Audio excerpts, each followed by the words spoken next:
새벽빛 묵상 요한복음 7장 53절에서 8장 20절. 이른 아침에 예수님께서 예루살렘 성전으로 들어가시자 많은 사람들이 몰려들었고 예수님께서는 말씀을 가르치십니다. 서기관들과 바리새인들이 예수님의 말씀 앞에서 꼬리를 내리나 했더니 간음을 하다가 현장에서 붙잡힌 여자를 데리고 와서 예수님께 묻습니다. 모세는 이런 여자들은 돌로 쳐서 죽여야 된다고 했는데 어떻게 말씀하시겠습니까? 이들은 예수님께 지혜를 얻으려고가 아니라 고발하기 위해서, 책 잡기 위해서 시험하고 있는 겁니다.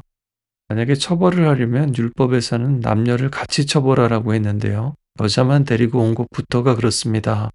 율법을 지키기 위해서가 아니라는 거죠. 그들의 정의는 이렇게 이미 굽어 있었습니다.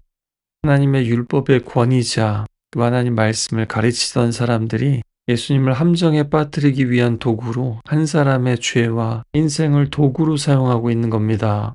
진실이 아닌 것으로 진실을 죽이려고 하고 하나님 아닌 것에 취해서 하나님을 죽이려고 하고 있습니다.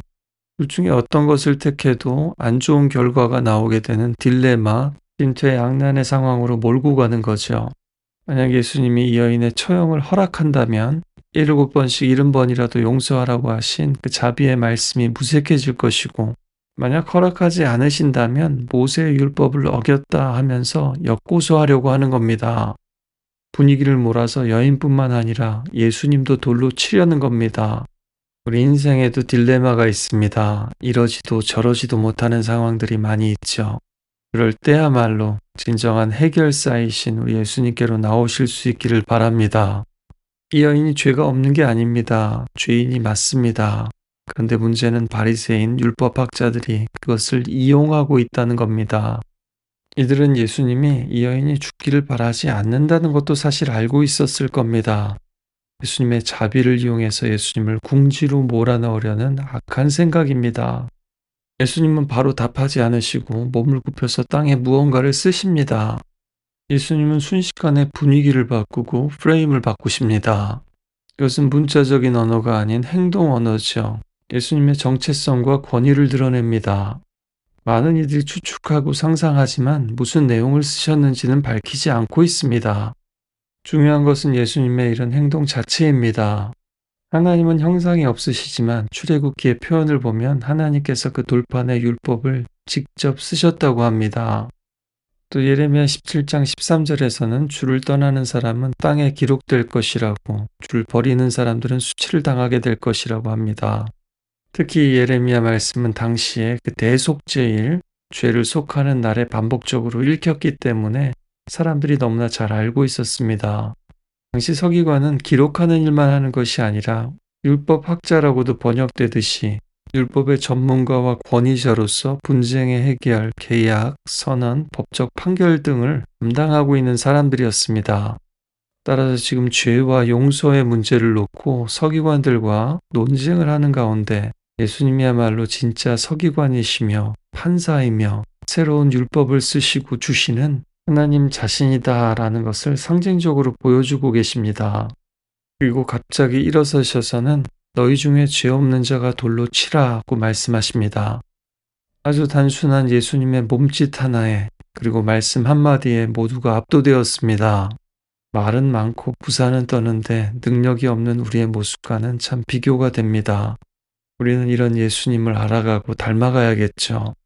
예수님은 무조건 용서를 말씀하시지 않습니다. 죄의 기준을 내려버리신 게 아닙니다. 오히려 기준을 더 높여버리셨죠. 죄 없는 자부터라고요.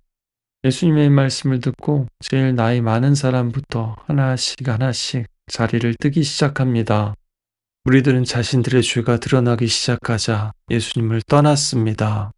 그들은 양심의 가책은 받았지만 용서의 은혜는 경험하지 못했습니다. 양심의 가책이 중요한 게 아닙니다. 예수님 앞에 서는 게 중요합니다. 아무리 부끄럽고 수치스러워도 예수님을 떠나지 않는 게 중요합니다. 그리고 결국 예수님과 여인 둘만 남았습니다. 우리가 누군가를 향해 돌을 들고 있을 때 나는 저런 사람과 다르다라고 느낄 때, 나는 그 정도까지 죄인은 아니다라고 생각할 때 오늘 이 주님의 음성을 기억할 수 있기를 원합니다. 오늘 예수님의 말씀과 행동은 모든 인류가 해결하지 못한 딜레마를 해결합니다. 그것은 바로 어떻게 사랑과 정의를 둘 다 만족시킬 수 있는가 하는 것입니다. 예수님께서는 고소하려는 자들을 스스로 고소하도록 만드셨습니다. 무조건 용서해라, 비판하지 말라는 말씀이 아니라 너희에게 그리고 우리 자신에게 먼저 하라는 겁니다. 그리고 더 나아가 정죄하지 않고도 죄를 용서할 수 있는 길이 있음을 보여주셨습니다. 참된 자비와 사랑의 길을요. 여인과 둘이 남았을 때 예수님께서 여인에게 말씀하십니다. 그들은 다 어디 갔느냐? 너를 정죄한 사람이 한 사람도 없느냐? 여인이 대답합니다. 없습니다. 나도 너를 정죄하지 않는다.